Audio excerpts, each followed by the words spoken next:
Hello, everyone. Pat Down MMA back with another DWCS breakdown. I think this is episode 28, but don't quote me on that because I'm really not sure. Going to be getting into an amazing women's strawweight fight between Leslie Hernandez and Julieta Martinez.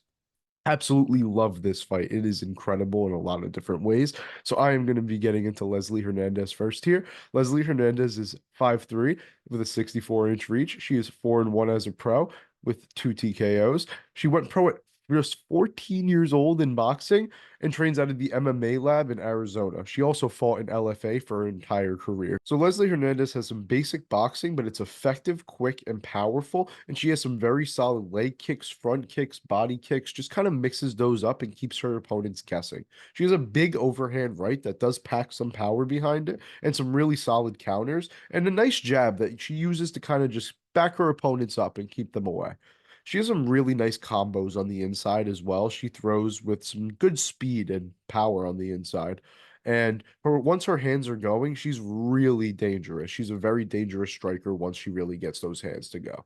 She has a really good pace. She's very heavy on the front foot and doesn't like to give up that center of the cage. She just kind of pushes forward, throwing 1-2s, and loves to throw that lead hook and just boom, whack her opponent with that lead hook. She mixes to the body good as well. She has some really solid head movement and not the best defense when she does get into that pocket, but she is quick and powerful enough by her on her own that she usually does find success. Hernandez is a bit susceptible to leg kicks though, and one thing I really didn't like is that she gets caught while loading up. Another thing that really stood out to me is for some reason in almost every one of her fights, she gets her kicks intercepted. She gets them caught multiple times throughout these fights. I've noticed it a lot more than your average fighter. So that's definitely something that can play a factor in this fight that does worry me a bit is how much she gets her kicks caught. In the grappling, Hernandez does have some really slick throws. She's just very quick and just kind of throws her opponent to the floor, but she could have better top control overall. She does have some good ground and pound and some solid elbows, and she is good at turning her grappling defense into offense, but she doesn't have the best takedown defense and can be controlled for a while if she's caught on her back. She is active on her back though, and does use her strikes and attempt submissions.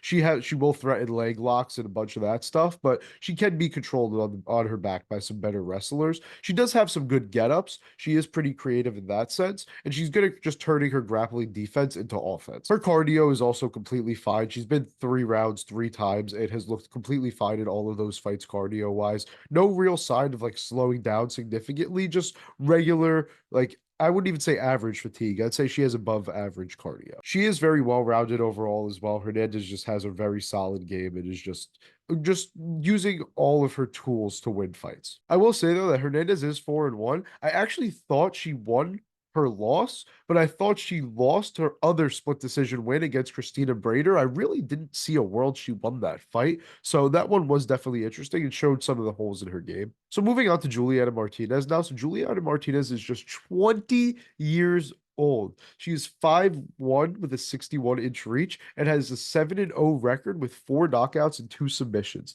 She has been fighting in Samurai Fight House, which is where Kevin Vallejos from earlier this season came from as well. She is from Argentina, and this will be her eighth fight since May of 2023. Eighth fight. Absolutely absurd. So Martinez does not have a lot of tape out there. I'm going to start with that because she only has one full fight footage. From what I know, all her videos got deleted in the lead up to this fight, so we will not be seeing any Martinez tape apart from what we really saw in the highlights and in that one YouTube video of her second to last pro fight. Martinez has some really nice combos in the pocket. She kind of just rushes in a bit recklessly sometimes, but likes to just land her punches in quick fashion and just has some smashing head kicks. I mean, you see head kicks, but these are some of the most audible head kicks I've heard in women's MMA. It's absolutely absurd. It reminds me of Valentina, honestly. And it's not like this is a one-time occurrence. She's consistently kicking her opponents in the head with ridiculous power. She has finished fights with those head kicks very quickly before. She also uses her side kicks well to manage range and just has really good range management overall. You could tell she really prefers fighting at a kickboxing distance. But other than that, there isn't really much on the feet that I can give you for Martinez. There's just not much out there about her striking. In the grappling, though, I could give you a bit of a better idea of who she is. She's really good in the clinch and very creative and overall. If she ever gets caught in a bad position, she's just so creative and will find a way to get on top. She can make some mistakes sometimes, but has some really good submission defense and will just end up back in a good position. And her ground and pound is just something to behold, man. I mean, oh, incredible. It is swarming. She is just dominant on top. She mauls you. Her elbows, oh my God, they slash opponents. She has a doctor stoppage win on her record within 2 minutes and 30 seconds of the first round because of how brutally she elbowed this girl and caused her to just gush right open. It was actually insane. She also has some really good knees in the clinch as well. She has some weapons in there. And then she does have submissions herself. She has arm bars. It seems like she has chokes. She does have some submissions on her own.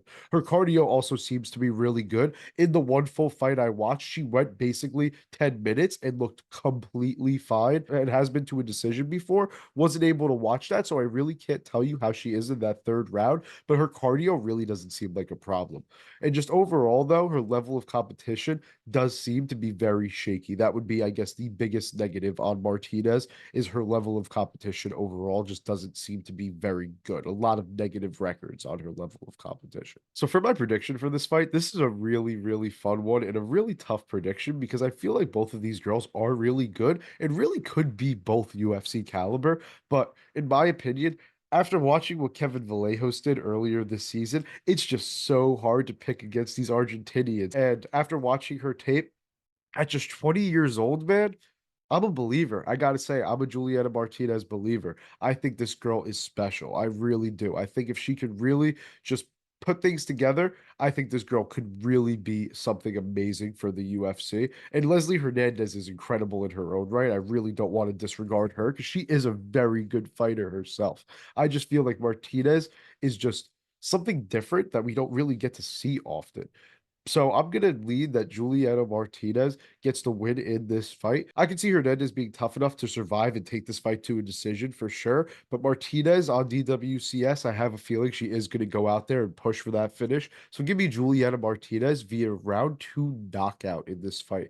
Whether that's due to ground and pound, maybe a head kick, something like that. I think Martinez is an incredible prospect overall, and I just can't wait to see her on DWCS. I really hope she lives up to the hype because if she doesn't, I will be disappointed.